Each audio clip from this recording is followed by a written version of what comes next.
মেহেরপুরেও তীব্র তাপদাহে প্রতিদিনই বাড়ছে গরমের তীব্রতা। এ নিয়ে জানাতে মেহেরপুর থেকে যুক্ত হচ্ছেন সহকর্মী আক্তারুজ্জামান। আক্তার, গরমের তীব্রতা কেমন দেখছেন?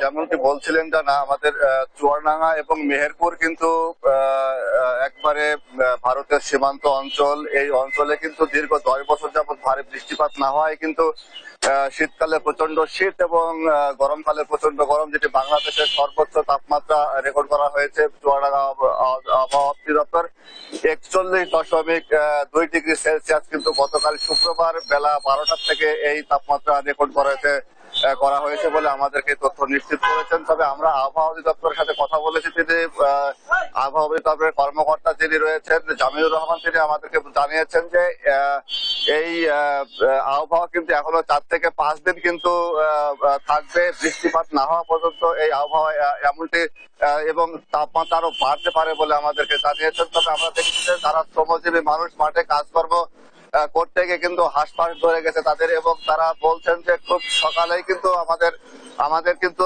একটু রাস্তায় আমরা দেখাই যে রাস্তায় কিন্তু একেবারেই লোকজন খুব কম, এবং যারা শ্রমজীবী মানুষ, যারা ভ্যান চালক, রিক্সা চালক এবং অটো চালক, এরা কিন্তু প্রচন্ড কিন্তু কষ্টে আছে। আমরা যদি একটু কথা বলি, যারা শ্রমজীবী মানুষ, ভ্যান চালক, তারা রাস্তায় আসলে কিরকম দুর্ভোগ পাচ্ছেন এই তাপমাত্রায়? বিশাল খুবই তাপমাত্রা ভাই, মানে রোদে মানে খুবই মনে হচ্ছে গা হাত পা পুড়ে যাচ্ছে এরকম ভাবে। তাও গরিব মানুষ পেটের দায়ে ভ্যান চালাইতে। শুনছিলেন যে অনেক পেটের দায়ে যারা গরিব শ্রেণীর মানুষ রয়েছেন তাদেরকে কিন্তু নিরুপায় হয়ে কিন্তু এই রাস্তায় বের হতে হচ্ছে।